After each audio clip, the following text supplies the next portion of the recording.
People who metal detect, what's the coolest thing you've found? That's a great question. Unfortunately didn't get many likes apparently, but good job for being original. Found an old Roman coin. There are a ton of them, so not very valuable. But as someone who loves Roman history, it's really cool. I have found quite a few musket balls. Someone clearly did lots of shooting on our land back in the day. Gold. Super good question. A weighted blanket, what does it do for you? The heavy weight on me just makes me feel really tucked in. Makes me feel snug, secure in my bed, if that makes sense. I would recommend it to a friend. I love mine, except during summer. I have a cooling one, because I had such trouble sleeping in the summer without pounds of blankets on me. Often I just sleep with a weighted blanket and a sheet in the summer. I'm very uncomfortable without the weight that prevents me from tossing and turning. Being kind of tucked in is calming, and you feel protected. Growing up in a place with very cold winters, I got used to the weight of the blankets on me to stay warm. It's kind of like a security blanket for me. It just makes me feel cozy and relaxed. I recommend getting one larger than you think you need, otherwise it'll fall off one side of the bed while you're sleeping. I have a queen-size bed and the queen blanket was always falling off. Bought a king-size blanket and I don't have that problem. And most evil character in fiction: Ramsay Bolton, the Lone Power, Lisa from The Room, Palpatine, Joffrey Baratheon. The best gut episode is his demise: Dolores Umbridge, Sauron, Imho, anyone who willingly gives up any humanity or ability to feel love that they may possess. Example: Voldemort. Dark and Raw was pretty fucking evil when he kept the kid buried in the ground, fed him through a tube and gained his trust, then poured molten lava down his throat when the coot expected food, then crushed his brains and testes up into a paste for some magic ritual. Yahweh. Darth Vader. Yoshikage Kira. The man murdered women on a regular basis with no remorse simply because he has a thing for hands. He also wasn't afraid to kill anyone who learned of his secret, and even manipulated a young boy to keep his identity. Like to buy clothes. The Soup Store. Thrift stores. Ever since COVID I started doing most of my shopping online. Quince is one of my favorite stores. They have nice stuff that's still comfy that I can wear to work. Online. Costco. Like buying clothes is a strong term. I really don't care much. I think I get most stuff from Fat Face and White Stuff. No more Uniqlo for me, so LC Waikiki. Outlet malls. Retail. High-end retail. Boutique consignment. Thrift stores and various online stuff. Depends. A bit expensive, but I love all the styles they have and their clothes are genuinely good quality. Anywhere that's really good with returns. Most clothes I buy I don't end up wearing. Amazon for polos. I like the feel and they're comfortable and affordable. Sam's Club or Costco also, and for just like Jim believed in when a child. A blanket can protect you from anything. When I was about 7, my brother told me that aliens visit us and take sperm samples by taking our balls in our sleep. I slept with both hands over my nuts for about 6 months. That if I tried hard enough I could fly. I thought that when you kissed on your wedding day, it activated some sort of biological response in the woman to start having a genetically predetermined amount of kids, since I had no idea what sex was.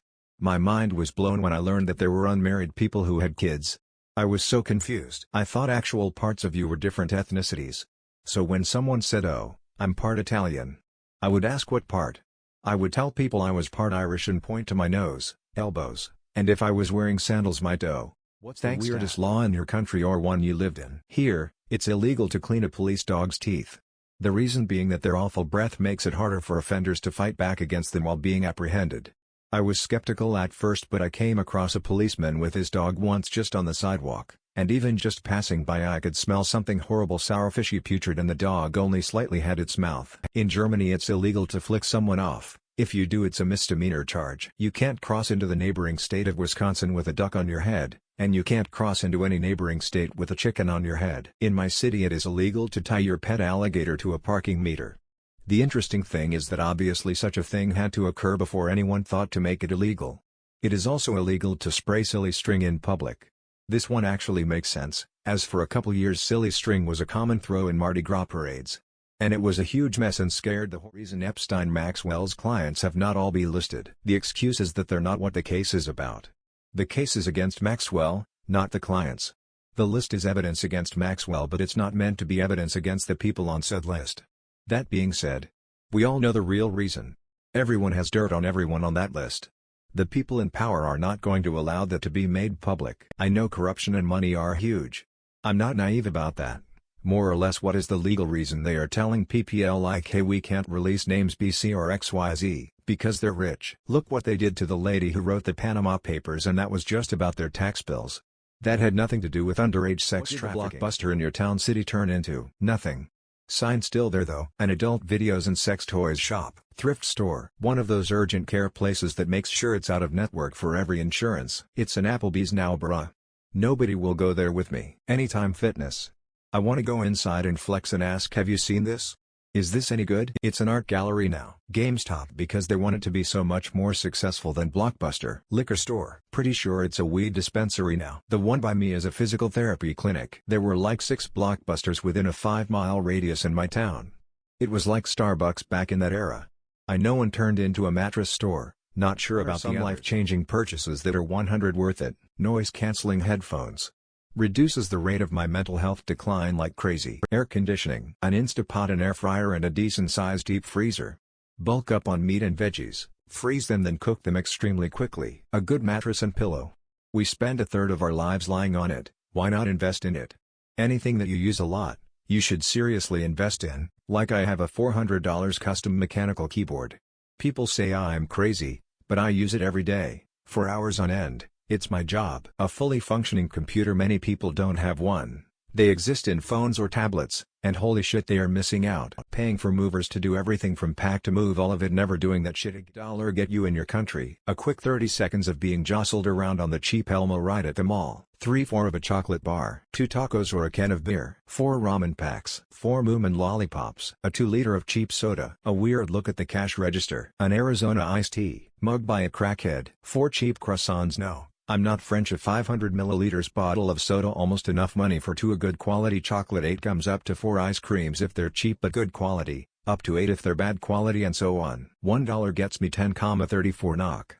For 10 Norwegian kroner I get about 0.4 liters of diesel or 0.35 liters of petrol or half of a shitty beer at the supermarket. Edit: I only get 9.84 NOK for my one. An amusement park. What rides and attractions might you find at an amusement park? It's a smell world after all. Gaslight Lazy River. Roller coaster with the steepest incline in the world, a solid brick wall at the end. That spanking line from SpongeBob springs to mind. Wooden roller coasters would still be there. A dad. The Jeffrey Dahmer experience. Get our pet and tortured. Uncle Frank's Tunnel of Love. Karen. They closed down that park in New Jersey years ago. The guilt-a-world. The abusers enablers spin you around in a circle while saying it was your fault he did that. Uncle Jamie. Billy clubs around every corner. The Tilt-a-whirl has Iron Maidens for you to sit in. I'm unsure the appropriate name yet. The log ride is in acid instead of water. The roller coaster is enclosed and has no restraints or seats. The spinning thing where you're forced against the walls randomly drops the walls and throws patrons into the middle. Have been pooping on golf courses as a means of class warfare. What are your thoughts on this? I doubt that anyone over 12 years old confuses pooping on golf courses with class warfare. If true, then I'd guess other poor people are going to be the ones cleaning it up, unfortunately. Well, it's likely going to be some poor groundskeeper who has to clean it, so the effectiveness might be a little muted. Gives whole new meaning to hole in one. I'm sorry, but the way this is phrased is just hilarious. Sauce? I've seen worse means of class warfare. Wow, that's messed up. How do they wipe? They are probably poor because they spend their time doing things like this. You wanna stick it to the upper glass golf cunts? Sabotage the course's irrigation system till they can't water. In this current drought climate, that'd be the most practical and ethical thing to do. I live inside my own world of make-believe. Kids screaming in their cradles,